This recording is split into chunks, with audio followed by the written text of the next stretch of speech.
तो पुण्यात्मा परमात्मा हमें बताने आए थे कि तुम आए, मनुष्य जीवन आप जी को मिला है परमात्मा प्राप्ति के लिए और इसका कोई यूज नहीं। यदि आप ये कार्य नहीं करते हो, बाकी जो संतानोत्पत्ति, उनमें मोह ममता, उनकी परवरिश, ये तो पशु पक्षी आपसे भी ज़्यादा प्यार और श्रद्धा से करते हैं। तो पशु और पक्षियों के जीवन में और आपके जीवन में कोई भिन्नता नहीं। परमेश्वर ने मनुष्य जीवन वैसे ही नहीं दिया, क्योंकि जब तक हम तत्व ज्ञान से परिचित नहीं होते, हम इसकी कीमत से, इसकी वैल्यू से परिचित नहीं हैं। परमेश्वर ने ये हमें शरीर दिया मनुष्य का, इसमें सद्बुद्धि दी, हाथ पैर ऐसे दिए कि हम मकान बना सकते हैं, झोंपड़ी डाल सकते हैं, गर्मी सर्दी से बच सकते हैं, समय पर खाना बनाकर खा सकते हैं, मेहनत मजदूरी करके हम अपनी रोजी रोटी कमा सकते हैं। इसके इसलिए दिया था परमात्मा ने कि ये सब सुविधा करके आप अपने एक छान डाल के, झोंपड़ी डाल के या मकान बना के, जैसे भी प्राकृतिक आपदाओं से बच सकते हो जो आपके भजन में बाधक हो सकती हैं। जैसे तूफान आता है, आंधी आ गई, ओले गिर गए, वर्षा आ गई, सर्दी ज़्यादा होगी, गर्मी अधिक होगी, उनसे बचने के लिए एक छान डाल लो, एक मकान बना लो साधारण सा, और अपनी रोजी रोटी के लिए काम भी करो और भगवान भी भजो। पुण्यात्माओं, काल ने इस कलयुग में सारे हथकंडे अपना लिए कि ये भगवान भक्ति ना कर सके ये मनुष्य। इतनी विज्ञान की तरक्की करवा दी, ऐसे रेडियो, टेलीविज़न, एफएम दिन रात चलने जा बकवास, किसी टाइम ऑन कर ले टीवी ने, जब नाच गाने शुरू पाएंगे।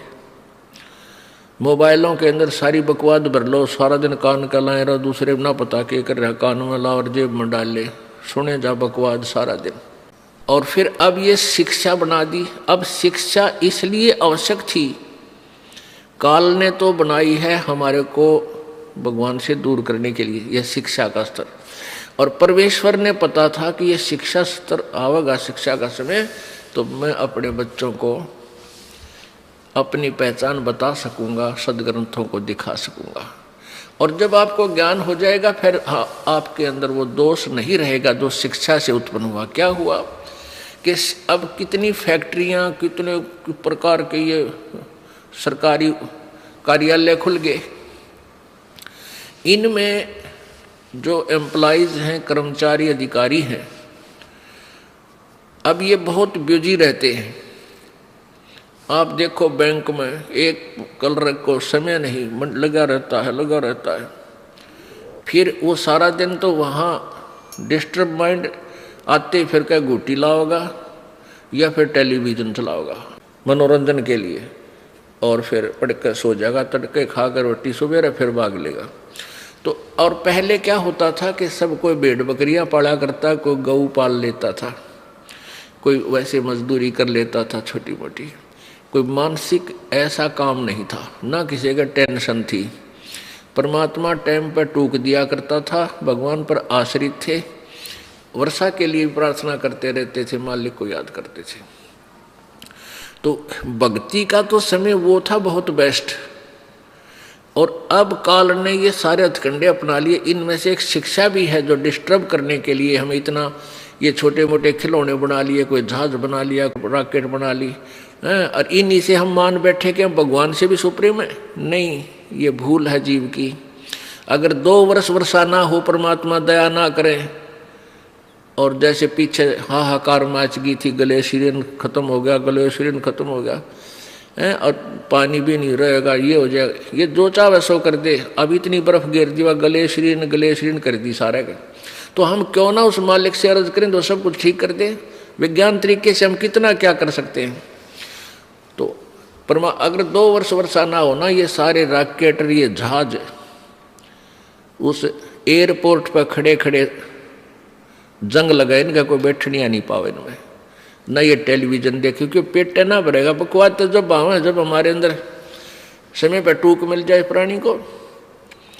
एक बार अकाल गिर गया था,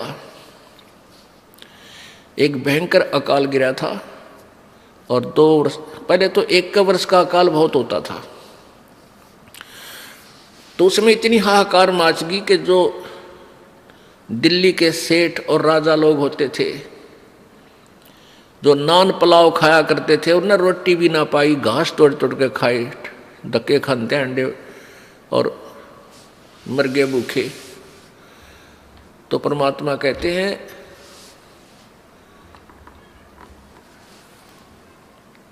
शहजादे मांगत फिरे, वो दिल्ली के उमराव, जिन रोटी पाई नहीं जो खाते नान पुलाव। तो 1 वर्ष भी परमात्मा का झटका इन वैज्ञानिक या किसी भी सिर फिरे पर कतई नहीं उठेगा। इसलिए परमात्मा हमें ये याद दिलाना चाहते हैं कि मनुष्य जीवन आपको इसलिए मिला था कि आप परमात्मा की भक्ति करो और पीछा छुटा व्याह से। तो जैसे अब मानसिक काम ज़्यादा हो गया, मानसिक काम नहीं है, उनको टेंशन बनी रहती है। क्यों? पैसे वाला शराब भी पीवे, बकवाद करे, सारे उत्पन्न करेगा। तो शराब पी कर आता है घर में, उसके पत्नी और बच्चे उससे दुखी हो जाते हैं, टेंशन का कारण बन गया। कोई भी घर खाली नहीं रहा जिसमें कोई नशा ना करते हो। या बिजली क्यों गिर गई? क्योंकि काल नहीं चाहता कि ये प्राणी भक्ति करे। मान लीजिए कोई एक घर का सदस्य उपदेश ले भी लेता है तो बाकी शेष जो है वो सारे आन उपासक, और कोई ना कोई बैल, कोई मांस खाता है, कोई अंडा खाता है, और कोई शराब पीता है, कोई तम्बाकू पीता है। और फिर आन उपासना में इतने गहरे रंगे जा चुके हैं कि उस सत साधक के साथ संघर्ष शुरू कर देते हैं, उसके नाम को भी खंडित करवाने की चेष्टा करते हैं। ये काल का जाल है। तो इसके लिए हमने सावधान होना है और पूरे विश्वास के साथ मीराबाई, ध्रुव और प्रहलाद जी की तरह हमने दृढ़ होकर इस मार्ग को अपना सफल करना है। तो प्रसंग चल रहा है कि साईं इतना दीजिए जिसमें कुटुंब समावे, हम भी भूखे ना रहे, अतिथि ना भूखा जावे।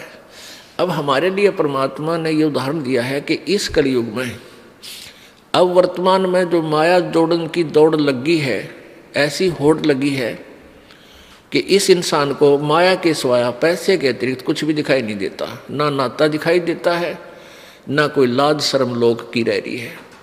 तो ये ऐसा क्यों हो गया? अज्ञानता से।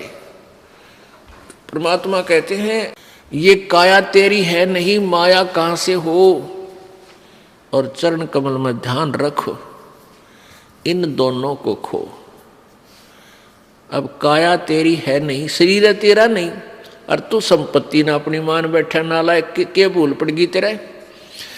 तुम मालिक को याद कर, ये ना तेरी शरीर है ना तेरा संपत्ति है, इन दोनों को भूल जा और मालिक ने याद रख।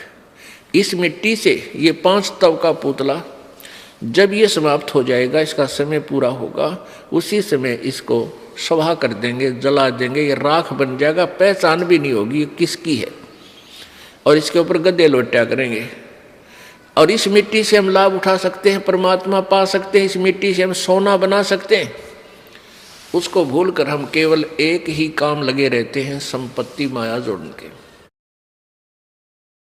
अब इधर पश्चिमी देशों में क्या है, माया की कमी नहीं रही, उनके पास बहुत धन हो गया।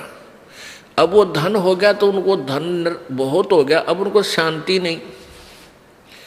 शांति प्राप्त करने के लिए वो उस माया ने छोड़ कर नो कहें बाहर जंगल में बैठते हैं जा करके, हफ्ता 10 दिन 15 दिन किसी तरह शांति मिल रहा है। तो पुण्यात्माओं, इस बीमारी ने कट्ठाई क्यों करे? परमात्मा पर विश्वास रखो, कैसे मदद करेगा भगवान आपकी। कबीर साहब कहते साईं इतना दीजियो जिसमें कुटुंब समावे, हम भी भूखे ना रहें, अतिथि न भूखा जावे। इतना मांगिए। परमात्मा जब आप सच्ची भक्ति करोगे, आपके किसी भी कार्य में बाधा नहीं आने देगा। अब हम अपने परिवार के लिए जो मांग कहा है कि भी हम भी भूखे ना रहें और अतिथि ना भूखा जाए, सब कुछ आ गया। यानी रिक्वायरमेंट ऑफ द फैमिली, अपने परिवार की आवश्यकताओं को से अधिक डिमांड भगवान से नहीं करना। और फिर जो आपके पास पैसा शेष बचता है उसको पुण्य में अधिक लगाओ, जैसे परमेश्वर ने स्वयं ये लीला करके दिखाई। परमेश्वर कहते हैं, दान दिए धन घटे नहीं, चढ़ी चोंच भर ले गई नदी न घट्यो नीर। और दान दिए धन घटे नहीं, कह रहे साहिब कबीर। परमात्मा कहते हैं, देते को हर देत है जहां तहां से आन, और ना दिया फिर मांगते फिर यो, परमात्मा सुना नहीं कान। जैसे किसी ने पिछले जन्मों में पुण्य किया है, आज वो गाड़ियों में चलते हैं, बहुत अच्छी व्यवस्था घर की है, और जिन्होंने पूर्व जन्म में दान नहीं किया, आज वो गरीब इतने हो गए हैं, मजदूरी भी कर लेते हैं, कोई कागज चुगते फिरते हैं, दिए भाई बाबा दिए, कोई नहीं देता चवन्नी। तो क्यों नहीं देता? क्योंकि उसने पिछले जन्म में पुण्य नहीं किया। तो कहते हैं, परमात्मा कह रहे हैं कि देते को हर देत है। किसी ने दान किया है पूर्व जन्म में, तो आज भगवान उसके ठाठ कर रखे हैं, और अब भी दान करोगे तो इस जन्म में भी मिलेगा आपको, और अगले में भी, नेक्स्ट में भी मिलेगा। और दान करोगे ही नहीं तो देोगे, मिलेगा कहाँ से? देते को हर देत है जहां तहां से आन। और जिसने दान नहीं किया, नहीं दिया, सो मांगते फिर यो, परमात्मा सुने नहीं कान। धर्म बिना दापे नहीं, ये प्राणी प्रपंच, आस बिरानी क्यों करे तन दिया हो तो संच। एक समय परमात्मा कबीर जी जब यहाँ वो परमेश्वर बनारस के अंदर काशी में लीला करने आए हुए थे, वो यही ज्ञान प्रचार किया करते थे जैसे दास आपको बता रहा, जो परमात्मा ने, परमेश्वर कबीर जी ने 600 वर्ष पहले अपने मुख्य ज्ञान में, तत्व ज्ञान में बोला था। उसी ज्ञान को परमात्मा प्रचार किया करते थे,